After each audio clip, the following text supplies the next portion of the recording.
Seja muito bem-vindo à nossa sexta e última aula do CENIB.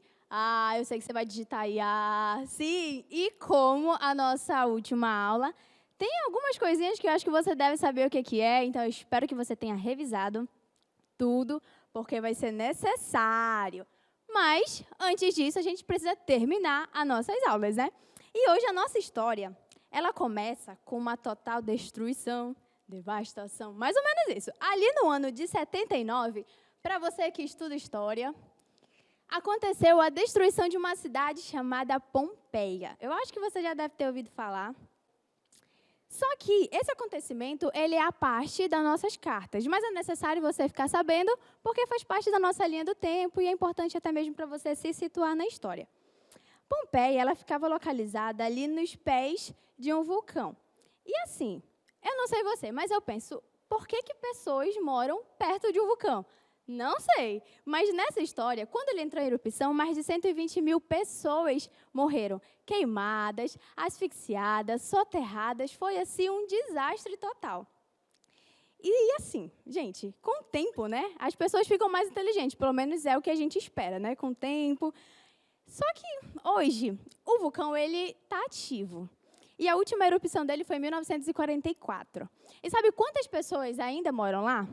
Mais de 3 milhões de pessoas. E nisso você consegue ver, né, a inteligência do povo. Mas ok, beleza. Depois dessa nossa reflexão, né, sobre a inteligência da humanidade, seguimos com a nossa história. Quero que você relembre, né, vamos lá, voltar para a nossa aula passada, lembrar de alguns pontos bem importantes. Você lembra ali da perseguição que havia sido promovida por Nero, né? Beleza. Logo em seguida, Pedro, ele escreve para as igrejas, para eles não desistirem, para eles suportarem os sofrimentos e para eles não esquecerem. Logo depois, Paulo também escreve para Timóteo, para ele permanecer firme, não desistir. E depois, Pedro e Paulo saem de cena, partem dessa para uma melhor, e entra um outro personagem chamado Judas. Você lembra, não é o Judas Iscariote, é o Judas, irmão de Tiago, que era irmão de Jesus. Isso mesmo. E ele começa a denunciar os falsos mestres que estavam acontecendo naquela época, que estavam tendo e muito. Depois disso, estoura a primeira revolta da Judéia. Você lembra daquela confusão que teve ali com os judeus? Pois é. E logo em seguida, morre alguém muito importante. Você lembra? Nero morre aí. E assume uma outra pessoa. Você lembra o nome da pessoa que assumiu? Lembra? Lembra? Vespasiano, isso aí. Então, Jerusalém é destruída, o templo é completamente devastado. E nesse ponto da história, a gente consegue entender que Satanás ele usa várias estratégias para destruir a igreja. Uma delas é os ataques internos dentro da própria igreja e outros são os ataques externos. Mas, com a morte de Nero, não ficaria mais fácil? Eu acho que agora sim, talvez os cristãos poderiam descansar melhor, poderiam dormir as suas noites tranquilas, sem perseguição. Será que é isso? Não, pelo contrário. Satanás ele não cansa de criar armadilhas para destruir a igreja. Então, não se engane, não se iluda, porque ele não vai desistir disso. E o evangelho, ele continua crescendo, continua se espalhando, principalmente ali, naquela área da Ásia Menor, que hoje é conhecida como a Turquia. E, em particular, principalmente ali na província romana da Ásia. E você lembra qual é a capital dessa área? Éfeso, isso mesmo. E Éfeso ela é uma cidade grande, com mais de 250 mil habitantes. Nessa mesma cidade, aconteceram várias outras coisas que a gente falou nas aulas passadas. Muitas igrejas filhas cresceram a partir do trabalho feito em Éfeso. Muitas pessoas importantes também passaram lá, você lembra? Priscila e Áquila, o próprio Paulo, Apolo passou por lá também. E por último, que Paulo deixou lá, que hoje é pastor de Éfeso, é Timóteo. Isso mesmo. E agora, nós já estamos mais ou menos aqui nos anos 90, faltando já na última década desse século. E quem aparece aqui em cena agora é João. Só que vamos relembrar como é que era o cenário ali de Éfeso. Tinha o templo da deusa Ártemis, tinha vários cultos místicos, livros de feitiçaria e magia, Tinha muita religião também, muita filosofia. E adivinha, qual é a nova estratégia que Satanás vai usar para tentar destruir a igreja? A própria religião. O gnosticismo está crescendo tanto, principalmente ali, ó, juntinho do cristianismo. E ele inclui nessa, que a gente pode chamar de salada filosófica, religiosa, aspectos gregos, egípcios, orientais, judaicos e principalmente cristãos. Tinha muita coisa do cristianismo. E era justamente por isso que eles conseguiam enganar as igrejas, conseguiam se infiltrar no meio e enganar várias pessoas. Porque aparentemente era parecido, era o baseado, que a gente chama. Não era o real, mas era baseado. E eles acreditavam também que a salvação era baseada ali em conhecimentos, ou seja, valia mais a pena você saber as coisas, você ter conhecimento, do que você necessariamente praticá-las. O conhecimento, ele é superior à virtude. Outra coisa que eles acreditavam muito era que o físico, a matéria física era ruim. Não era algo muito ruim e era diferente do espírito. O espírito, sim, era algo bom, era algo divino. Então, a matéria física, o corpo, não tinha como ter contato, comunhão com o espírito. Logo, nós nunca poderíamos ter contato com Deus. E essas religiões, elas foram entrando dentro das igrejas e foram criando várias doutrinas, várias dúvidas. E eles entendiam mais ou menos dessa forma: que Cristo, ele era um espírito, e ele era um espírito bom. Se é um espírito bom, ele não pode ter contato com a carne ali, com a matéria, com o corpo físico. Então, o próprio Deus, ele não tinha como ter criado o mundo físico que hoje nós conhecemos. Quem criou foi as emanações, um sopro divino que veio. E essas emanações podiam ter contato com o corpo físico. E uma dessas emanações era o próprio Jesus. Não era mais ali das mais importantes, mas era uma. E eles entendiam que se o corpo físico é ruim, não pode ter contato, Cristo, ele não tinha esse corpo, ele era só um espírito. É como se fosse um fantasma que vagava por aí, sabe? Esse era o Cristo na teoria deles. Mas outros gnósticos acreditavam que Jesus era uma pessoa física normal e Cristo era um espírito. E ambos se encontraram ali no batismo de Jesus. Você lembra lá com João Batista? Nesse momento, o Espírito Cristo entrou em Jesus, pessoa, e se tornaram ali um. Fizeram lá a fusão. Beleza. Só que quando foi na morte de Jesus, esse Espírito, que é o Cristo, saiu e ficou só Jesus a pessoa. Ou seja, quem morreu ali foi um ser humano normal, só que chamado Jesus. Não tinha nada de especial nele. E se isso realmente fosse verdade, existe uma problemática muito grande. Quem é que, se o próprio Cristo não estivesse ali, como é que haveria remissão de pecados? Difícil, né? Então, é justamente nessa confusão, nessas dúvidas, nesses questionamentos que estavam entrando na igreja, que João, ele escreve a sua primeira carta. Lembra da carta de Hebreus? Que era meio estranho, porque a gente não sabia quem tinha escrito, para quem tinha sido escrito. Agora, a gente vai falar de uma carta mais estranha ainda, que é a carta de 1 João. Gente, a gente não sabe quem escreveu, ou melhor, na carta não diz quem escreveu, não diz para quem é, não fala nenhuma citação do Antigo Testamento, nenhuma citação direta. Também não fala sobre nenhum outro cristão, não tem saudação, não tem despedida, não tem introdução. Gente, o que João tinha a tratar com aquela primeira carta era algo muito mais urgente para ele pensar nesses detalhes. Mas olha, dá para a gente perceber que foi João só lendo o iniciozinho daquela primeira carta de João, porque é muito parecido com o próprio evangelho que ele havia escrito anteriormente. Então, olha só. Olha como começa. Ele fala sobre o Logos, o Verbo, a palavra que se fez carne, que nós vimos, tocamos, que nele está a vida. Pode parecer estranho que nesse momento da história, o erro cristológico, ou seja, o erro sobre o ensino de Cristo naquela época, era porque as pessoas diziam que Jesus não era carne. Jesus era apenas espírito. Você lembra que a Melissa acabou de falar sobre o gnosticismo? Eles consideravam que Jesus ele podia ser Deus, mas Deus se fazer carne era algo assim incompreensível para eles. É engraçado, né? Porque hoje em dia nós vivemos justamente o oposto. Muitas pessoas já conhecem Jesus como um personagem histórico, mas não reconhecem como Deus.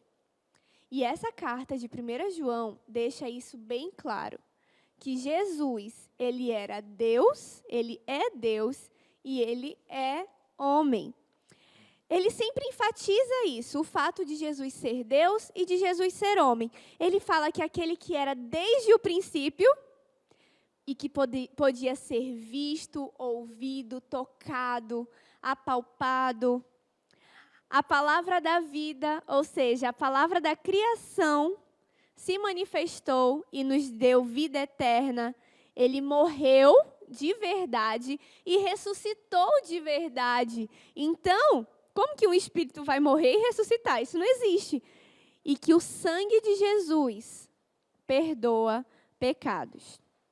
Gente, ele também deixa bem claro que nós podemos ter comunhão com Deus e com seu Filho. Bom, é um discurso bem diferente da separação entre alma e corpo que era pregado, né? Alma e matéria, espírito e matéria, que era pregada pelos gnósticos. E João, ele esclarece que essa comunhão com Deus e com Jesus pode ser obtida através do Espírito Santo. Gente, essa comunhão, ela se manifesta em obediência. E essa obediência, ela tem duas vertentes. Pode ser vistas. Você quer saber se você tem o Espírito Santo? Se analise em duas áreas. Você está amando os seus irmãos? Amando uns aos outros? Porque Deus é amor. E se o Espírito de Deus está em você, você deve amar. E a outra forma é se você vive em obediência, em santidade. Porque Deus é santo. E se o Espírito de Deus mora em você, você não pode praticar deliberadamente imoralidade. Porque Deus é santo. Bom, então você deve viver em amor, né? Amando uns aos outros, e não pode viver na prática do pecado. E para que não reste dúvidas de que Cristo pode estabelecer essa comunhão, João ele esclarece que o batismo de Jesus, aquele Jesus que foi batizado nas águas, é o mesmo Jesus que morreu, que derramou sangue. Ele fala isso lá em 1 João 5,6. Fala também que qualquer pessoa que negar que Jesus veio em carne pertence ao anticristo. É o próprio anticristo. Parece pesado, né? Dizer que a pessoa é o anticristo. Mas situações extremas, elas exigem medidas extremas. Então, por isso que ele falou com tanta dureza. Porque estava virando chique, sabe? Que nem algumas doutrinas que a gente vê hoje em dia, que começa a tirar a divindade de Jesus, que Jesus era um cara especial e etc. Alguém a ser admirado. Gente, a Bíblia deixa muito claro, é preto no branco. Jesus é Deus. Ele é Deus e ele é homem. Ele encarnou na forma humana por amor a nós. Então, qualquer pessoa que fale algo diferente disso, que negue que Jesus veio em forma humana, esse espírito não vem de Deus. Então, João conclui essa carta tranquilizando os seus leitores. Ele fala assim, olha, quem tem o Filho tem a vida eterna. Simples assim, não tem mistério. E foi para isso que eu escrevi essa carta. Para que vocês tenham certeza da vida eterna. Que vocês tenham certeza que vocês têm a vida eterna. E por mais que essa carta seja repleta da maior manifestação de comunhão com Deus, que é o amor, o principal tema dessa carta pode ser definido como vida eterna. Então, só lembrando que nós estamos falando da primeira carta de João.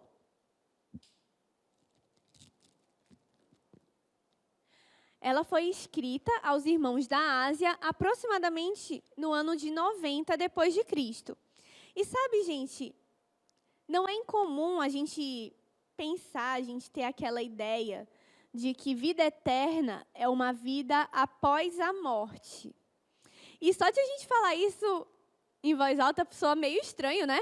Porque vida eterna, vida, como é que a vida vem após a morte, né? Pessoas até já ironizaram essa situação, dizendo que a questão não é se tem vida depois da morte, mas se a gente tem vida antes dela.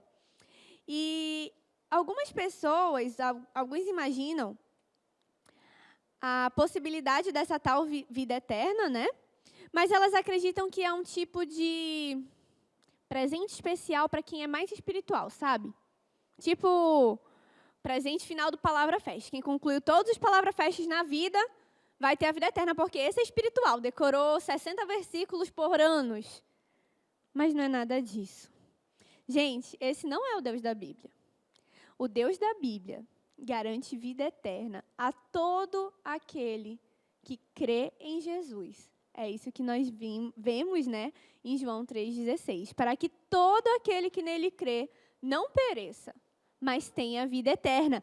E a vida eterna, gente, ela não começa depois da morte. A vida eterna começa no momento em que o Espírito Santo entra em você. A Bíblia fala que você já não pode mais morrer. Então, o Deus da Bíblia, ele se envolve, ele se fez carne na pessoa de Jesus, ele se sacrifica por sua criação, por amor, porque ele é amor. Ele escolheu nos amar quando nós ainda éramos pecadores. E ele aniquila as barreiras de separação entre o espírito e a matéria que os gnósticos tanto pregam. Bom, Jesus ele nos garantiu essa comunhão com o próprio Deus. E ele nos garante que há vida, sim, após a morte. Na verdade, como eu falei ainda agora, a vida eterna já começou no momento em que você recebeu o Espírito Santo. Não há mais morte. O pastor Davi, quando ele fala sobre morte, né, ele sempre se refere como uma viagem. E é assim mesmo. Nós não podemos mais morrer. Nós apenas estamos viajando para um outro tipo de vida, ainda mais perto do nosso Criador. Bom, a vida eterna, ela é uma relação de comunhão com Deus através de seu Filho Jesus. Pode começar aqui agora, como eu falei para você, e se estender por toda a eternidade. Não tem por que duvidar, não tem por que ter medo, porque João, ele enfatiza isso. Quem tem o Filho tem a vida eterna. Bom, então, a carta que nós estudamos agora foi 1 João, que foi escrita em 90 depois de Cristo, na cidade de Éfeso. Destinatários, igrejas da Ásia, pressionadas pelo gnosticismo. E temas, tem 2 temas, né? Vida eterna e amor, que foi, acho que, o maior dos temas da vida de João. Pouco tempo depois de João escrever a sua primeira carta, ele retoma a escrever uma nova carta. Ele pega, então, a sua pena, o seu pergaminho e resolve escrever uma nova carta. E interessante que ele usa o mesmo assunto da sua carta anterior. Mas, na verdade, ele não escreve apenas ele não escreve uma carta, ele escreve um bilhete. Sim, e hoje nós a conhecemos como segunda carta de João.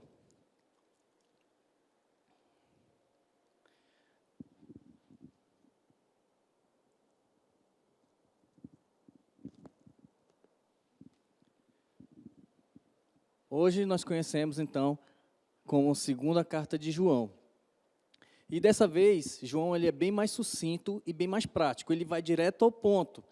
E ele acaba escrevendo, então, aquela que se tornaria o menor livro da Bíblia, né? Só tem um capítulo e é bem curto, então é como se fosse um bilhete realmente, não uma carta, né? E seu bilhete, ele tem um destinatário, na verdade, uma destinatária, né? E é os seus membros. Por exemplo, ele fala a carta assim, à senhora eleita e aos seus filhos. Espera aí, João está escrevendo para uma mulher? Mas, calma, não é assim. João, na verdade, está escrevendo muito provavelmente para uma das igrejas filhas de Éfeso, da igreja de Éfeso, e aos seus membros. Então, ele usa esse termo, a senhora eleita e aos seus filhos, que, na verdade, é essa igreja, uma igreja filha da igreja de Éfeso, né, e aos seus membros. E esses filhos, essa igreja filha de Éfeso, ela muito provavelmente já conhece a primeira carta de João, né? E ele já tem esse conhecimento das suas doutrinas, né, da teologia que João apresenta na sua primeira carta. Então, ele usa alguns termos para falar para essas pessoas, né, para essa igreja. E, ao invés dele ele entrar muito profundamente, né, em assuntos, em doutrinas e estudos, na verdade, ele é bem sucinto. Ele vai direto ao ponto e ele faz apenas 2 lembretes para esses crentes da igreja de Éfeso, né, da igreja filha de Éfeso. Então, ele faz apenas 2 lembretes. E esses 2 lembretes é o seguinte: o primeiro lembrete, ele reforça o mandamento que João tanto pregou, que ele fala desde o princípio, que inclusive esse princípio se tornou uma marca dele, como se fosse a bandeira de João. E você sabe qual é? Sim, é amar uns aos outros. Essa é a marca de João. Ele usa na primeira carta e está usando de novo na segunda, e ele relembra, faz um lembrete. O primeiro lembrete dele para esses crentes era que eles deviam amar uns aos outros. O segundo lembrete também serve como um alerta. Um alerta, e também ele decide falar o que eles deveriam fazer. Dá uma ordem para essas pessoas. Ele alerta novamente sobre os falsos mestres. Olha só. Lembra lá de 2 Pedro? Lembra de Judas? Falaram dos gnósticos, daqueles falsos mestres que estavam se infiltrando na igreja. João também usa esse bilhete para lembrá-los e para alertá-los sobre esses falsos mestres, né? Haviam muitos enganadores ali, gnósticos, que estavam adentrando das igrejas e, na verdade, já estavam impregnados dessas pessoas. E eles negavam totalmente Jesus Cristo em corpo e estavam confundindo as pessoas. Então, João decide alertá-los e lembrá-los. E, inclusive, ele fala, não os recebam e nem os cumprimentem. Olha só, isso aí, você tem esse discernimento? Nós precisamos entender isso, que com pessoas assim, nós não podemos nem cumprimentar, quanto menos conversar, ser amigos, trocar ideias, nada, nem cumprimento, nem chegue perto, né? Como diz um conhecido, se você vê tal pessoa de um lado da rua, fuja dele, vá pelo outro lado, né? Então, devemos fazer assim também. Esses são os 2 lembretes, tá bom? Primeiro é o lema de João, amar uns aos outros. O segundo, cuidado com os falsos mestres, nem fique perto deles. E certamente, ainda há muito para falar, João ainda tem muita coisa para falar para eles, mas ele decidiu não escrever. Na verdade, ele já almejava visitar esses irmãos lá na igreja, né, esses irmãos na igreja de Éfeso. Ele já almejava ir lá, né, a essa igreja filha, para conversar com eles pessoalmente, para ensiná-los pessoalmente, né? Por exemplo, hoje nós estamos aqui fazendo um vídeo. Futuramente, novamente, estaremos reunidos na igreja. Então, era isso que João queria, estar lá com eles, fisicamente, próximos uns aos outros, né? E ele queria, principalmente, praticar o que ele falava, né? Que é amar os outros, amar os irmãos. Então, ele decide resolver todos os outros assuntos lá, né? Numa visita rápida. Mas você deve se perguntar assim, e daí? O que eu tenho a ver com isso, Ricardo? O que eu não tenho nada a ver com isso? Será se você realmente não tem nada a ver? Será se nós não temos nada a ver com isso? Quando eu penso que nós, no momento que nós vivemos hoje, né, e vejo esses 2 lembretes de João, nós só devemos pensar e orar para Deus, para que Deus nos conceda firmeza, para que a gente se mantenha firmes, né, e que a gente tenha clareza e discernimento para a gente saber amar os irmãos e a separar aquelas pessoas que não merecem nem a nossa atenção, né, que a gente realmente se afaste dessas pessoas e que a gente que nós nem cumprimentamos essas pessoas, tá bom? E o livro de João, adivinha quem escreveu? João, né? O local e a data em que ele escreveu foi no ano 90 depois de Cristo. E o tema de 2 João é o amor e os falsos mestres.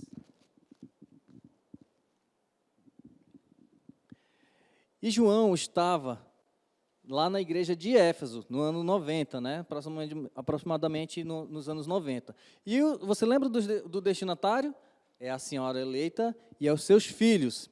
Então, tema, amor e falsos mestres, a segunda carta de João. E sabe essa clareza e esse discernimento que o Ricardo falou, que nós precisamos ter para saber discernir quem são os irmãos que nós devemos realmente amar, os verdadeiros irmãos, né? Não é assim também. Se for irmão de verdade, se for crente de verdade, não for falso mestre, é para você amar, tá? Não é para você ficar, ai, pera, deixa eu discernir aqui, esse merece meu amor, não existe isso não, tá? Deixa de marmota. Você precisa ter discernimento, quem você deve amar e aqueles que você não deve nem cogitar falar, que são os falsos mestres. A quem nós devemos amar e com quem nós não devemos nem cumprimentar, que estava faltando a um dos irmãos para quem João escreveu sua terceira carta. Ela também é uma carta pequenininha, e João escreveu essa carta para Gaio. Ele provavelmente era um cristão de uma das igrejas filhas de Éfeso. E essa carta, deixa eu colocar aqui para vocês. 3 João. Essa carta, ela não parece ter sido escrita muito tempo depois das outras cartas. Provavelmente também foi no mesmo ano, 90 depois de Cristo.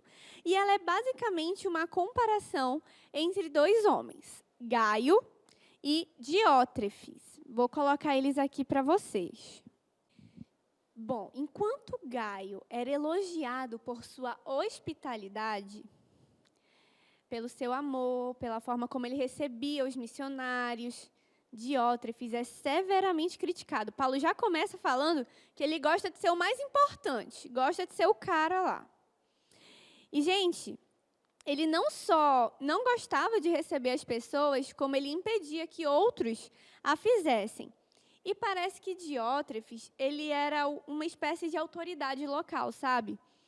Então, ele começou a complicar a vida dos missionários que iam, porque ele não queria receber essas pessoas. Mas, primeiro, você sabe o que é hospitalidade? Hospitalidade, a gente muitas vezes entende, não tem nada a ver com hospital, tá? Nada a ver. A gente entende como aquele que gosta de receber os outros na sua casa, que, nessa época, Paulo ele deixa bem claro que é receber os missionários em sua casa, realmente, né?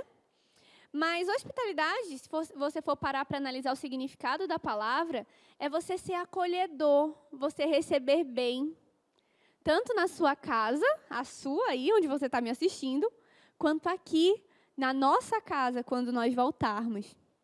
Gaio, ele amava e ele acolhia bem, ele recebia bem. Será que você tem sido esse hospitaleiro? Voltando. Diótrefes, ele parecia, né, como eu falei, ter alguma autoridade na igreja local, mas a atitude dele, ela não estava baseada ali no zelo pela igreja, mas sim num sentimento egoísta, sabe? De só querer aparecer, de só querer ter, de só querer ser o mais importante entre os irmãos. Então, hospitalidade é o principal tema dessa carta. E João, ele adverte Gaio a não... Ei, maninho, não imita esse Diótrefes, não.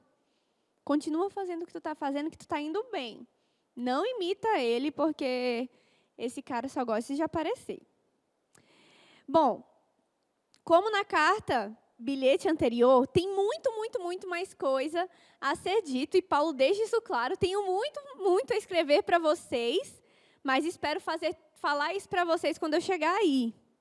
Então, ele provavelmente estava ali perto, né, era nas igrejas filhas da igreja de Éfeso, então ele queria ir lá e resolver isso face a face. Bom, gente, tem como pensar em igreja e não pensar em família? A gente costuma chamar a nossa igreja de casa, não é mesmo?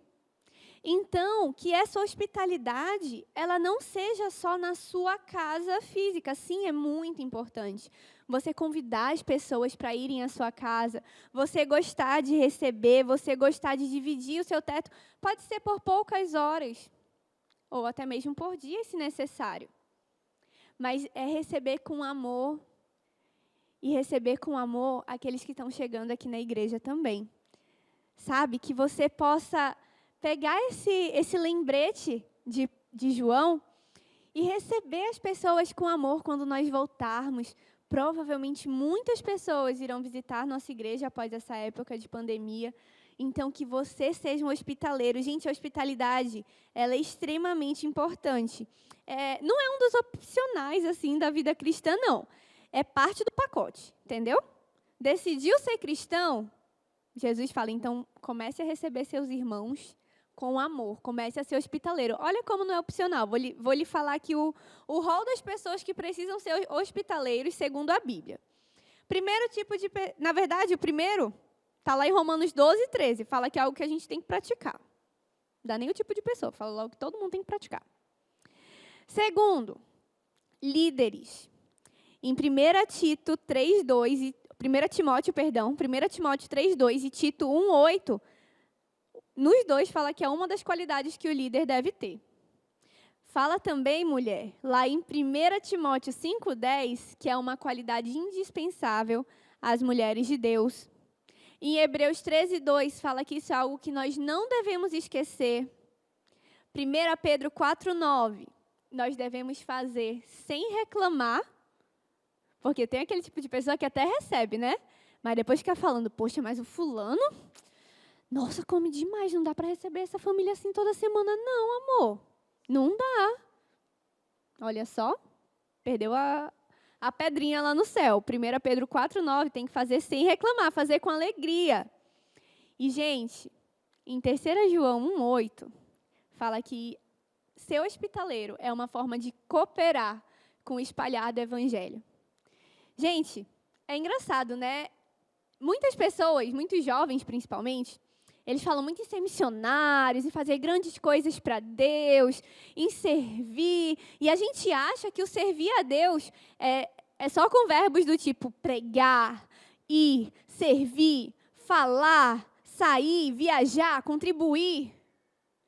Mas sabia que às vezes a gente pode contribuir com o espalhar do evangelho com verbos como ficar, receber, acolher, dividir, amar, compartilhar, ser hospitaleiro. Você não precisa fazer somente coisas grandiosas para servir a Deus. Eu só vou servir a Deus no dia que eu receber a unção para ser pastor. Eu só vou servir a Deus no dia que Ele me enviar como missionário às nações. Você pode começar servindo a Deus, sendo hospitaleiro, recebendo as pessoas, amando, convidando para ir comer uma promoção ali em cima, né, um 3x10 para conhecer melhor. Você pode fazer poucas coisas pequenas que para a gente às vezes não é nada, você faria com seus amigos numa boa. Mas você está contribuindo com o espalhar do evangelho. E você achou que João não ia levantar, né, a bandeira dele de amando uns aos outros nessa carta? Gente, claro que ele levantou. Só que agora, ele levantou com uma parte prática, né? Uma coisa prática. Sejam hospitaleiros. Então, a carta que nós acabamos de ver é 3 João. Foi escrita provavelmente na data de 90 depois de Cristo, de Éfeso, onde ele estava, né? Destinatários, Gaio, que era um irmão hospitaleiro, e o tema, hospitalidade. Versículo-chave, 3 João 8.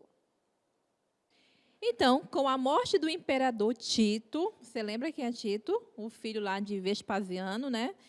Tito morre e quem assume o império é o seu irmão mais novo, Domiciano. Olha só, gente.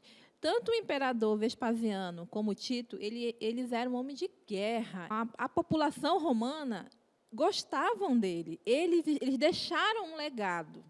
Só que Domiciano, ele foi criado num palácio, né? Ele era o filhinho de papai, ele não tinha muito o que oferecer lá para a população romana. Então, o que ele fez? Ele se apegou firmemente à religião tradicional romana. E o reinado dele, ele buscou isso. Tanto é que ele reconstruiu os templos dos deuses que estavam destruídos. O templo de Júpiter, Mercúrio, Minerva, tudo ele reconstruiu. O que ele fez também? Ele ressuscitou aquele culto ao imperador, que estava em desuso. Porque, assim, o imperador Vespasiano e Tito, eles eram soldados de guerra, eles gostavam de matar gente, eles não queriam ser adorados, não.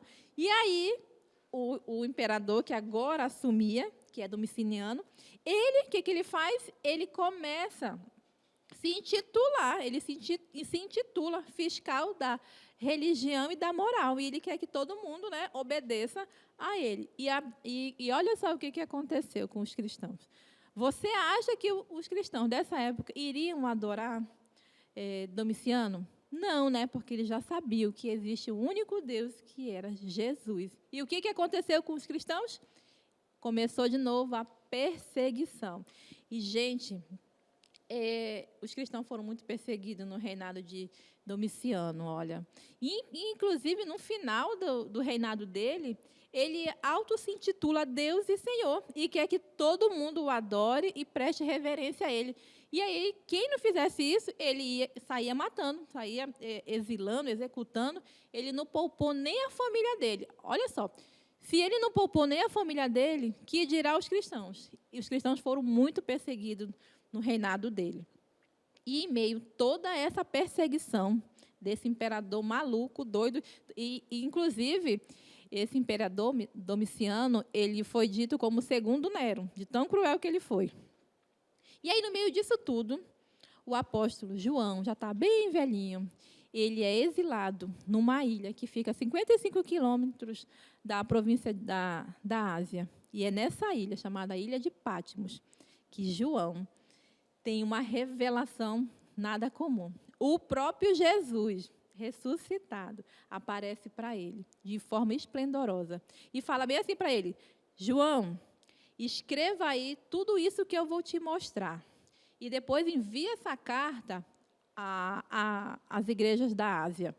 Aí você para assim para pensar: carta? Mas não era um livro? Mas olha só, um livro que tem remetente, destinatário, que tem conteúdo, saudação inicial e saudação final, como é que a gente chama isso? De carta. E foi isso que João fez. Ele escreveu uma carta, aquela carta que seria a última carta bíblica, que hoje a gente conhece como o livro de Apocalipse. Mais ou menos no ano 90 a 96 depois de Cristo, João escreve essa carta. E foi exatamente isso que João fez. Ele escreveu essa carta. A carta que seria a última carta bíblica, a carta de Apocalipse. E a carta começa apresentando o autor. Não, peraí, eu não estou falando de João. Lembra que quem se revelou ele foi o próprio Jesus? João, nesse momento, ele estava igual aquele menino de quinta série, a professora fazendo ditado e ele escrevendo. Era assim, Jesus ia falando, ia mostrando para ele e ele ia escrevendo. E a carta começa mostrando quem é Jesus. Jesus Cristo, o alfa e o ômega, é aquele que vive o começo e o fim.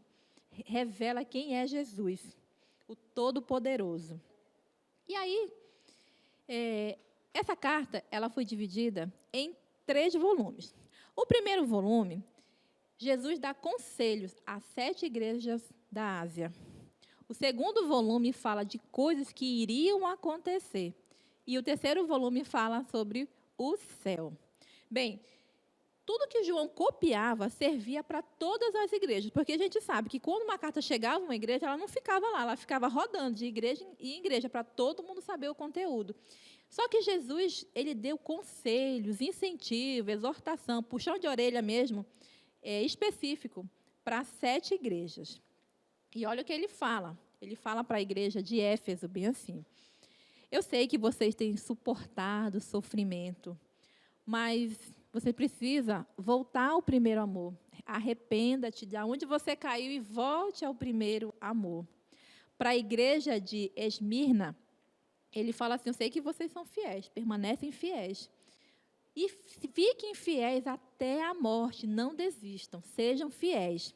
Para a igreja de Pérgamo e Tiatira, ele adverte contra os falsos ensinamentos e a imoralidade. Ele diz assim: não permita que Jezabel entre aí, não permita. A igreja de Sardes, aí ele fala um pouquinho mais pesado, ele fala assim: Sardes, você parece que está viva, mas na verdade você está morta, está dormindo no ponto. Acorda, acorda e obedeça. Para a igreja de Filadélfia, ela recebe uma promessa de que eles vão passar por sofrimentos, mas que eles devem permanecer firmes. E para a igreja de Laodiceia, ele fala assim: olha, você não é quente e nem frio, você é morno. E porque tu é morno, eu estou a ponto de te vomitar. Pesado, né, essas palavras de Jesus. E aí, eu imagino João ouvindo tudo isso, né? Uma igreja abandonou o primeiro amor, a outra está permitindo falsos ensinamentos, imoralidade, a outra está dormindo e não está mais obedecendo, a outra é morna, não é quente nem fria, é morna e Deus já vai vomitar. E aí, João, ouvindo tudo aquilo, né? Aquelas igrejas que ele batalhou tanto, que ele deu a vida, que Paulo, Pedro e os outros apóstolos, e agora a igreja estava assim. Mas eu acredito que, para animar aí o João, né, que já estava bem velhinho, né, Jesus falou assim para ele: olha, não para por aí não, ainda tem mais coisa. É aí que começa o terceiro volume. É depois que Jesus dá essas exortações, essas palavras de consolo a essas igrejas, que começa esse segundo volume, que é lá pelo capítulo 4. É aquela parte do livro de Apocalipse que a gente lê e não entende nada, né? Muitas vezes a gente lê e não entende nada. Se você já leu e não entendeu nada, deixa eu te falar, continua lendo, até você entender, continua lendo, porque lá no começo do livro de Apocalipse, Deus fala: feliz é aquele que lê as palavras desse livro de profecia. Então, se Deus mandou a gente ler, vamos ler. E aí, esse segundo volume, ele é composto por um conjunto de revelações grandiosas, de coisas que iriam acontecer. Deus revela lá para ele, Jesus revela lá para João, coisas que seriam o presente daquela igreja, mas também, principalmente, por o que iria acontecer com o mundo. E essas visões, essas revelações, incluem Jesus, Deus num trono, Deus cercado por anciãos, por anjos, por criatura, pelo Cordeiro. Fala também da abertura dos selos de um livro. Fala também sobre umas trombetas tocando e sobre a taça do juízo de Deus sendo derramada sobre a terra. O que representam esses selos? Esses selos representam guerra, morte, fome, catástrofe e os fins dos tempos. As trombetas representam as várias pragas, o juízo de Deus, guerra, fome, e termina com os fins dos tempos. As taças que são derramadas na terra representam doenças, pragas, espíritos demoníacos, destruição, um caos geral. É tudo isso que a gente está vivendo agora, né? E entre essas revelações todas, Deus ainda fala como seria o governo mundial nos fins dos tempos, os conflitos espirituais que nos fins dos tempos as pessoas iriam passar e as falsas religiões. E aí, enfim, graças a Deus, no volume 3 desse livro de Apocalipse, é apresentado o triunfo de Jesus. Jesus vem e destrói todo o mal, destrói o inimigo. Antes de terminar a carta, no volume 3, João descreve a Nova Jerusalém. Só de ouvir essa palavra, Nova Jerusalém, já te dá um consolo, já me dá um consolo, assim, é o que a gente espera, né? Onde, na Nova Jerusalém, onde não haverá sofrimento, morte, dor, onde o próprio Jesus vai enxugar cada lágrima que a gente derramou, cada lágrima. E umas palavras que Jesus deixou para aquelas igrejas que hoje, ainda hoje, ecoam, quando ele diz: eis que venho em breve. Jesus está voltando, ele fala: eis que venho em breve. Gente, mais do que o livro de Apocalipse é mais do que um livro para saciar a nossa curiosidade do que vai acontecer. Porque a gente quer saber, né, o que vai acontecer no futuro. Mais do que isso, Apocalipse é uma carta de encorajamento e consolo. Serviu de encorajamento para aquelas igrejas lá da província da Ásia e serve até hoje para mim e para você. Foi assim que os irmãos daquela igreja eles foram consolados. Permaneçam firmes, sejam fiéis até a morte. Sabe esse imperador que persegue vocês? Um dia eles não existirão mais, eles vão ser reduzidos a nada. Nossa esperança não deve estar em governador, em prefeito, em presidente, mas em Jesus. E ele fala, eis que venho em breve. Ele fala também que, palavras de consolo, ele fala assim, depois das trevas, o que vai vir? A luz. Depois do sofrimento, vem a paz. Depois do trabalho, vem o descanso. Depois da lágrima, vem a alegria, e uma alegria eterna. Gente, a gente pode confiar nas palavras que Jesus está falando. É maravilhoso saber que a nossa vida tem sentido, tem um significado e vale a pena servir a Deus, porque Deus tem um plano para a gente, e esse plano vai ser cumprido. Essa compreensão de que Deus tem um plano, que o plano vai ser cumprido e que vale a pena viver para Jesus, ela nos ajuda a confiar em Deus. Sabe por quê? Porque Deus já nos deu um livro que fala sobre o último capítulo. O último capítulo já está escrito. E ele fala que, por mais que eu sofra, por mais que eu venha passar perseguição, doenças, o nosso último capítulo está escrito. E o conteúdo da carta de Apocalipse é: o futuro está garantido. O meu futuro, o teu futuro está garantido. Por quê? Porque Jesus, ele escreveu esse último capítulo. Então, vamos lá. Quem é o autor da carta de Apocalipse, né? Vamos dar uns créditos aí para João, né? Ele escreveu, tá? João é o autor, local e data de 90 a 96 depois de Cristo, onde João estava exilado na ilha de Patmos. E os destinatários são as 7 igrejas da Ásia que estavam sendo perseguidas por Domiciano. E o tema é: o futuro está garantido. Chegamos ao fim das nossas cartas. E como você pode ver, os autores das cartas, eles sempre escreviam para pessoas reais, sabe? Em tempo real. Não é algo que foi inventado da nossa cabeça, que surgiu do nada. Não, são fatos históricos, são documentos históricos. Gente de verdade, num tempo e lugar da história.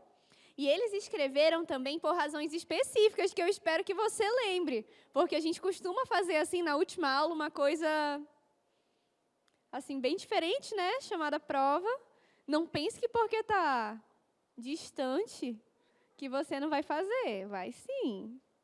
Bom, as cartas elas foram copiadas e foram repassadas pela maioria das igrejas. Como está lá em Colossenses 4,16, Paulo fala assim: depois que essa carta for lida por vocês, façam também que ela seja lida na igreja dos Laodicenses.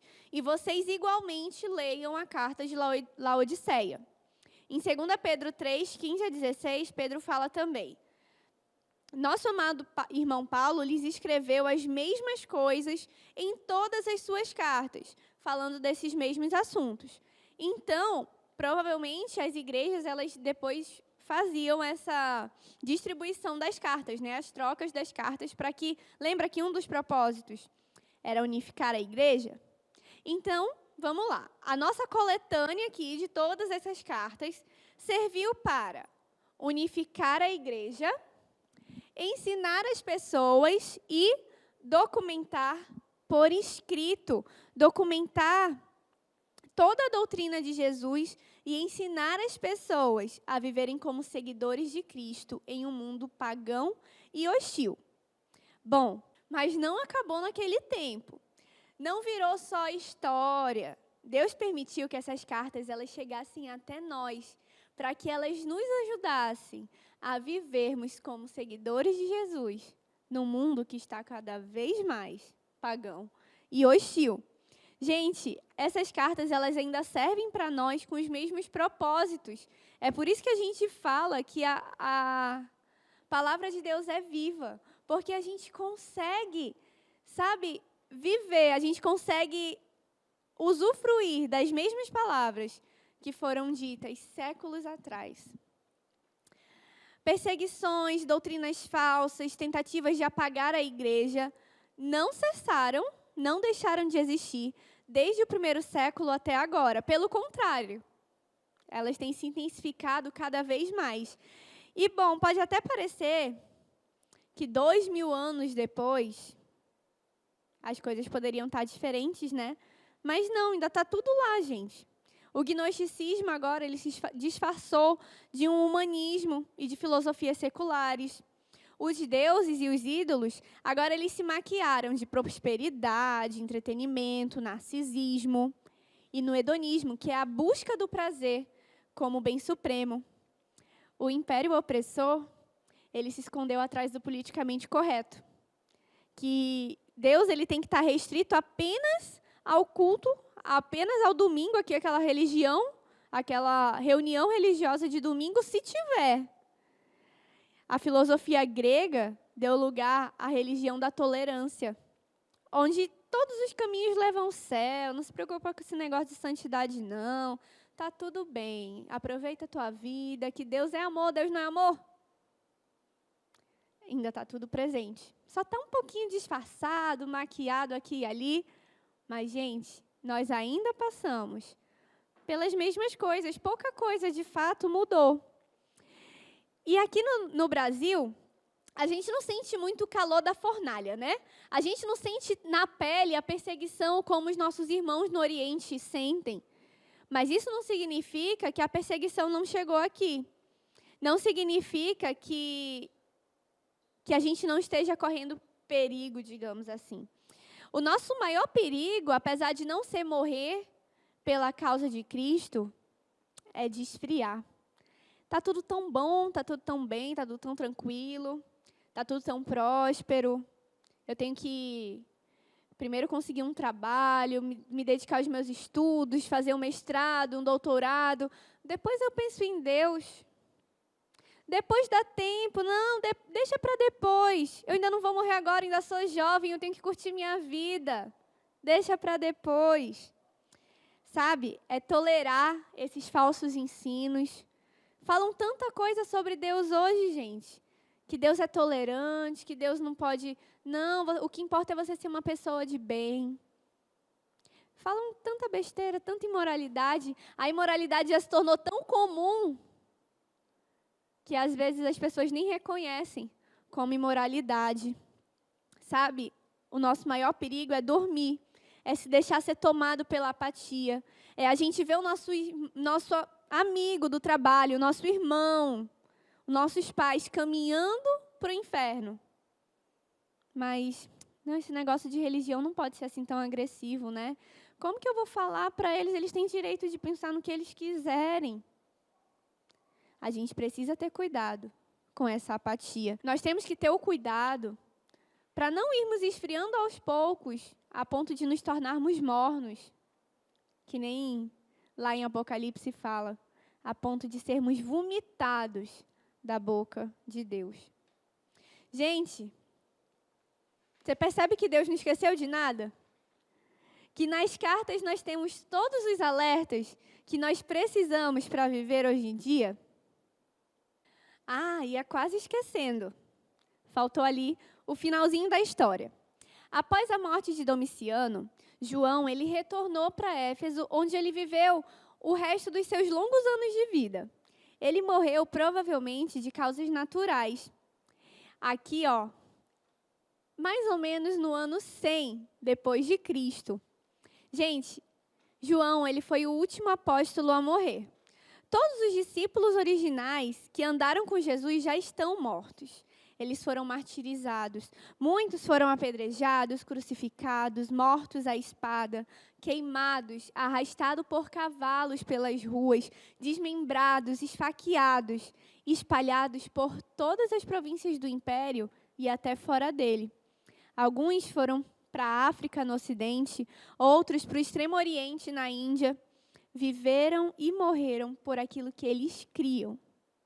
Termina, então, a era dos apóstolos de verdade, aqueles felizardos que podiam dizer: eu ouvi, as minhas próprias mãos o tocaram. E começa um novo tempo. O tempo daqueles que Jesus ousa chamar de mais felizes ainda, porque apesar de não terem tocado, creem. Apesar de não terem visto, enxergam pelos olhos da fé. Aqueles que são também capazes de viver e morrer por aquilo que acreditam. Começa agora o nosso tempo.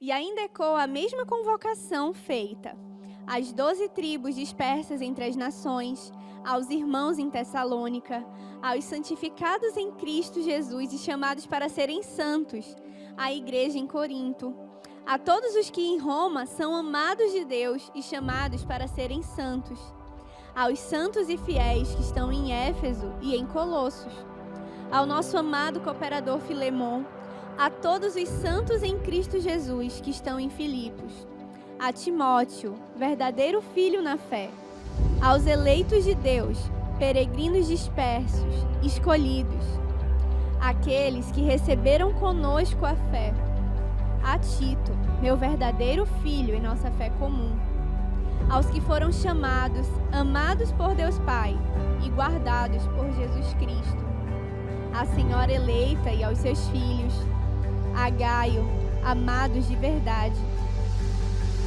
e aos irmãos em Manaus, transformados pelo sangue de Jesus, evangelistas, firmes na palavra e no amor. Mantenham-se unidos como igreja, não se desviem da doutrina bíblica e, apesar de estarem nesse mundo, vivam como um povo separado, uma nação santa, até o dia da volta de Jesus Cristo. Amém. E agora chegou o momento que você mais esperava. Eu tenho certeza que você estava esperando desde o início aquela prova, né? Prova, prova.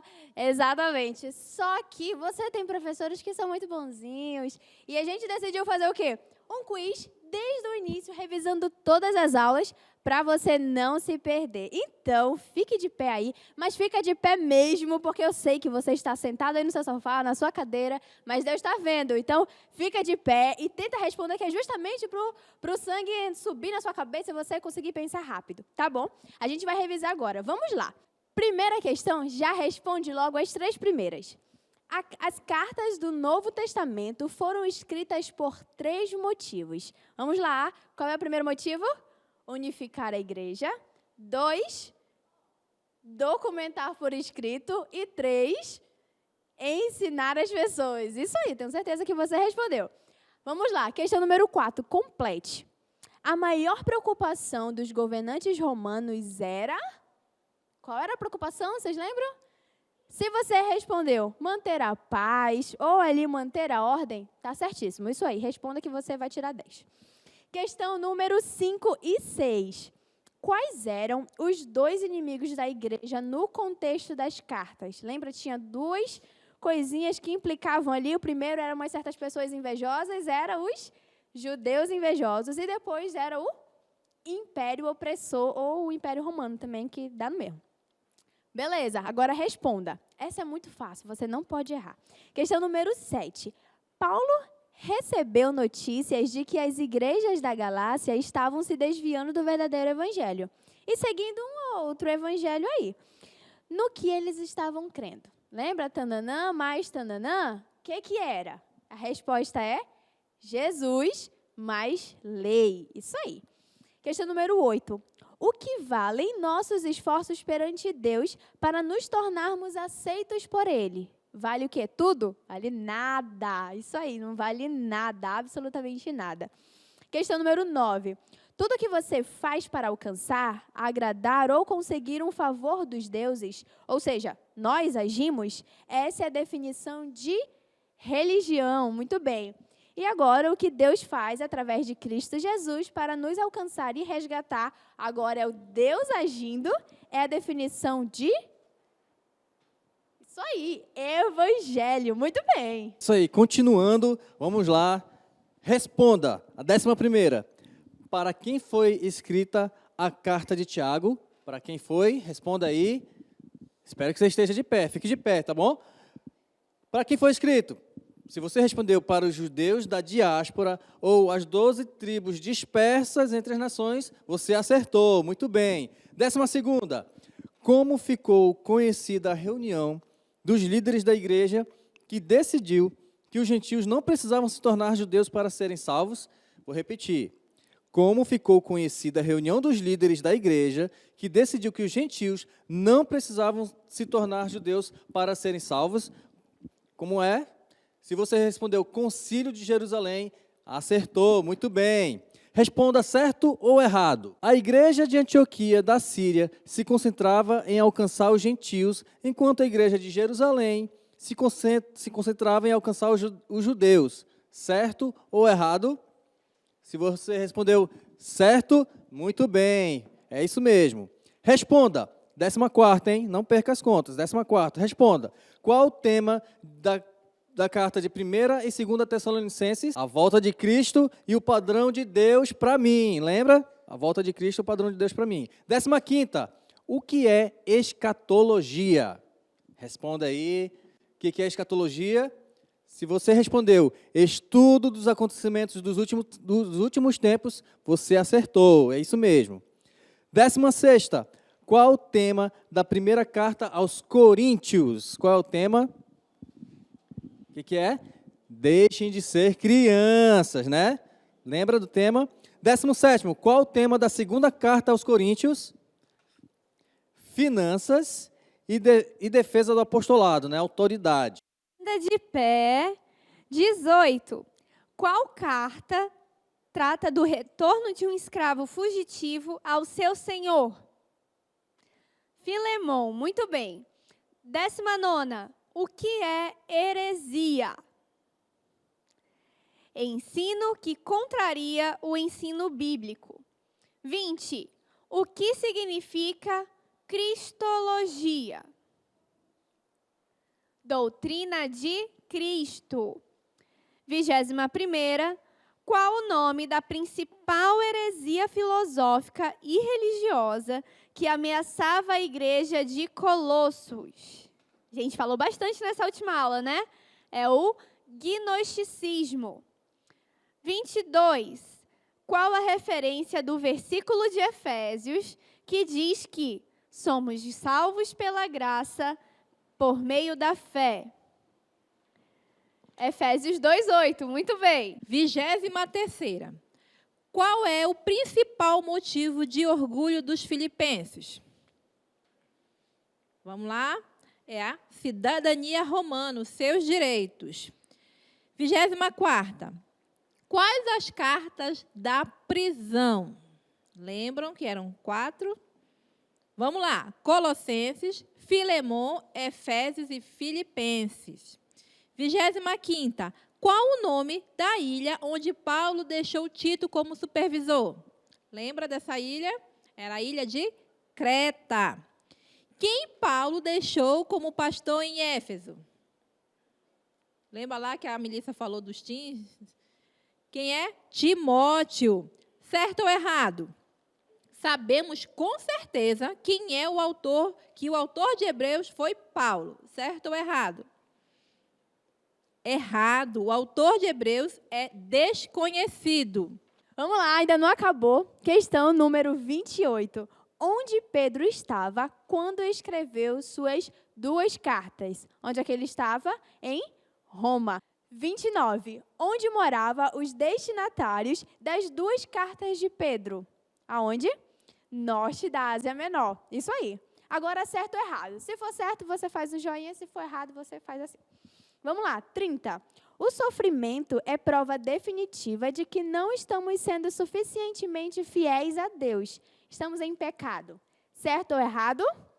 Errado. O sofrimento é parte da nossa experiência humana aqui na Terra. Agora, 31. Responda. Em qual carta estão registradas as últimas palavras de Paulo? Você lembra lá? Qual era a carta? 2 Timóteo. E a nossa última, que é para você gabaritar, porque eu sei que você acertou tudo. Questão número 32. Qual o nome do general romano que destruiu Jerusalém e o templo? Você lembra? Qual era? Tito, isso aí. E agora? Tá pronto para a prova? Bom, preste atenção em como vai ser a nossa prova. Aqui na descrição do vídeo tem lá o nosso Linktree. Você vai ver, eu vou colocar bem grande, que é para vocês não ficarem desesperados me mandando mensagem perguntando onde está a prova. Colocar a prova enorme lá para você ver, tá? Entra lá, coloque seu nome, seu e-mail e resolva ali sua prova. Você já vai saber a nota assim que terminar, tá bom? Bom, gente, espero que vocês tenham aproveitado essas 6 semanas que nós ficamos juntas, nessa maratona de estudarmos as 22 cartas do Novo Testamento. E olha, não desanima não, porque semana que vem a nossa matéria continua. Não essa, né? Vamos vir com uma nova matéria que está imperdível, tá bom? Esperamos você semana que vem às 5 horas. Tchau, tchau!